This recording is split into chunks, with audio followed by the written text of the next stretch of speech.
Hello friends, कैसे हैं आप सभी। स्वागत है आप सभी का हमारे YouTube channel learner to mathematics में। आज का मेरा टॉपिक है नंबर सिस्टम। जैसे कि आप जानते होंगे सीटेट का एग्ज़ाम होने वाला है, तो उसमें नंबर सिस्टम जो है पहला मैथमेटिक्स का पहला टॉपिक है, तो उसे मैं समझाना चाहूँगा। चलिए स्टार्ट करते हैं। जैसे कि मैं कुछ लिख के रखा हूँ। Number system. नंबर सिस्टम क्या होता है? जैसे कि नंबर सिस्टम को हिंदी में हम संख्या पद्धति बोलते हैं। संख्या पद्धति मतलब संख्याओं को लिखने और उनके नामकरण के लिए जो नियम होते हैं उन्हें संख्या पद्धति कहते हैं। ठीक है।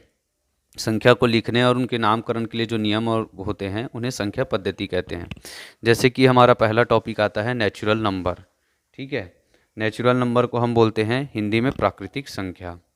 तो प्राकृतिक संख्या को किसे कहते हैं हम ये देखेंगे। पहले ऐसी संख्या जो हमेशा शून्य से बड़ी होती है और लगातार बढ़ती रहती है। जो शून्य से बड़ी मतलब कि एक दो तीन चार और लगातार बढ़ती रहती है, वो प्राकृतिक संख्या कहलाती है या नेचुरल नंबर कहलाती है। जैसे कि फॉर एग्जांपल हो जाएगा 1 2 3 4 से पूरा इन्फानाइट तक। इन्फानाइट मतलब अनंत तक। ठीक है। दूसरा टॉपिक है हमारा होल नंबर। होल नंबर क्या होता है? पूर्ण संख्या। पूर्ण संख्या क्या होती है? सभी धनात्मक संख्या पूर्ण संख्या कहलाती है यदि इसमें प्राकृत संख्या और शून्य भी शामिल होता है। ठीक है। इसमें प्राकृतिक संख्या मतलब जो अपने ऊपर पड़ा 1 2 3 4 ये भी शामिल होगा और शून्य भी शामिल होगा साथ में। और ये संख्या हमेशा ऋणात्मक नहीं होती है, मतलब ऋणात्मक होती ही नहीं है, हमेशा धनात्मक होती है। जैसे कि हम प्राकृत संख्या को अगर सॉरी पूर्ण संख्या को अगर अपन देखें तो ये हो जाएगा 0 1 2 3 4 ऐसा करके होगा। मतलब ये प्राकृत संख्या पूर्ण संख्या कहलाएगी अगर इसमें जीरो ऐड हो जाए। अगर जीरो नहीं लिया जाता है, जीरो के साथ नहीं लिया जाएगा, तो ये प्राकृत संख्या कहलाएगी। ठीक है। तीसरा टॉपिक है मेरा पूर्णांक संख्याएं, मतलब कि इंटीजर। इंटीजर को मैं लेता हूँ इंटीजर नंबर, जबकि पूर्णांक संख्या है सभी पूर्ण संख्याएं और ऋणात्मक संख्या मिलकर जो समूह बनाते हैं उसे इंटीजर नंबर कहते हैं। इंटीजर नंबर को मैं संख्या रेखा के द्वारा समझाता हूँ। जैसे कि ये हो गया हमारा इंटीजर नंबर। ठीक है। तो ये जो कहलाएगा ये नकारात्मक पूर्णांक संख्या कहलाएगा। नकारात्मक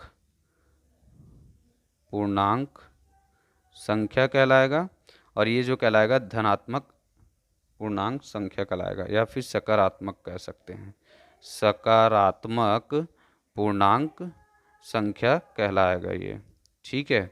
सकारात्मक पूर्णांक संख्या कहलाएगा ये, और ये हो जाएगा शून्यांक पूर्णांक कहलाएगा। शून्य जो है पूर्णांक कहलाएगा। ठीक है। ये हमारा होता है पूर्णांक संख्या। अब सम संख्या। सम संख्या का सिंपल सा फॉर्मूला है, फंडा है। सम संख्या या इवन नंबर, जो संख्या दो से पूरी तरह भाग जाती है सम संख्या कहलाती है, इवन नंबर कहलाती है। जैसे कि उदाहरण में जैसे कि मैं देखूं तो 2 4 6 8 10 12 ये सभी दो से पूरी तरह से भाग जाएगी और शेषफल जीरो बचेगा। ये सम संख्या कहलाएगी।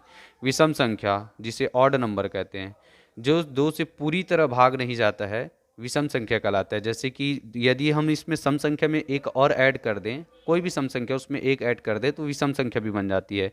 जैसे कि हम देखेंगे 3 5 7 9 11 ये सभी विषम संख्या में आएगी। अब हम पढ़ते हैं छठवां टॉपिक भाज्य संख्या। ठीक है। भाज्य संख्या क्या होती है? भाज्य संख्या ऐसी संख्या जो एक एवं स्वयं के अलावा किसी दूसरे से विभाजित होती है। दूसरे से भी विभाजित होगा ये भाज्य संख्या कहलाएगी। ठीक है। भाज्य संख्या का मैं बताना चाहूँगा एग्जाम्पल में। जैसे कि मैं देखूँ 10।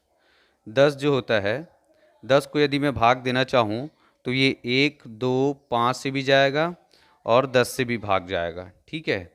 से भी भाग जाएगा। ठीक है। ये अब एक के अलावा, एक और स्वयं के अलावा भी भाग जा रहा है बहुतों से, इसलिए भाज्य संख्या है। ठीक है। और अभाज्य संख्या क्या होती है? वह संख्या जो एक व स्वयं के अलावा किसी और से भाग नहीं जाता, अभाज्य संख्या कहलाता है। वह संख्या जो एक व स्वयं के अलावा किसी और से भाग नहीं जाता, अभाज्य संख्या कहलाता है। जैसे कि हम मान लेते हैं 1 हो गया, 3 हो गया, 5 हो गया, 7 हो गया और 11 हो गया और 13 हो गया और 17 हो गया। ये जो है एक से भाग जाएगा और खुद के अलावा किसी से भाग नहीं जाएंगे। ये जो होंगे अभाज्य संख्या होंगे। ठीक है। अब सहअभाज्य संख्या या को प्राइम नंबर किसको बोलते हैं हम?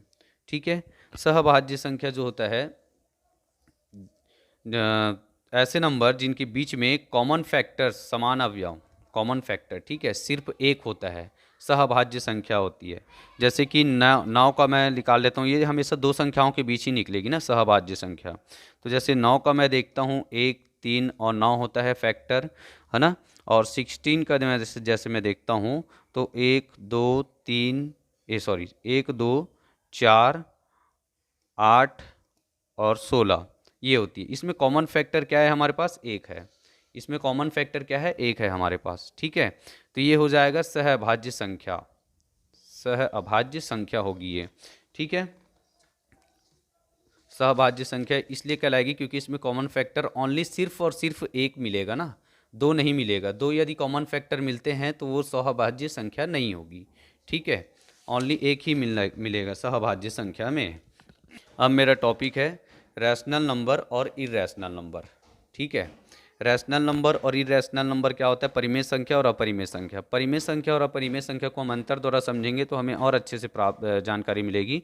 जैसे कि जिसको अनुपात में भी व्यक्त कर सकते हैं, अनुपात मतलब कि P/Q में भी व्यक्त कर सकते हैं, ये हमारा हो जाएगा परिमेय संख्या, ठीक है, या रैशनल नंबर। और इरेशनल नंबर क्या है? इसको अनुपात के रूप में व्यक्त नहीं कर सकते, मतलब P/Q के रूप में नहीं लिख सकते, ठीक है। अब परिमेय संख्या में उत्तम वर्गमूल मतलब परफेक्ट स्क्वायर होता है। जैसे कि मैं देखूं, यहाँ हो गया 4, यहाँ हो गया 16, ये हो गया 9, ये हो गया 25। तो ये जो है पूर्ण वर्ग है। पूर्ण वर्ग मतलब किसका है? 4 जो है 2 का है ना। 16 जो है 4 का है, 9 जो है 3 का है, सॉरी ये 3 का है, और 25 जो है 5 का है। ये पूर्ण वर्ग हो गए। अब अपरिमेय संख्या में इसके विपरीत है। अपरिमेय संख्या में उत्तम वर्गमूल नहीं होता। जैसे कि ये हम लोग ले लेते हैं √1, √3, ठीक है, और √5।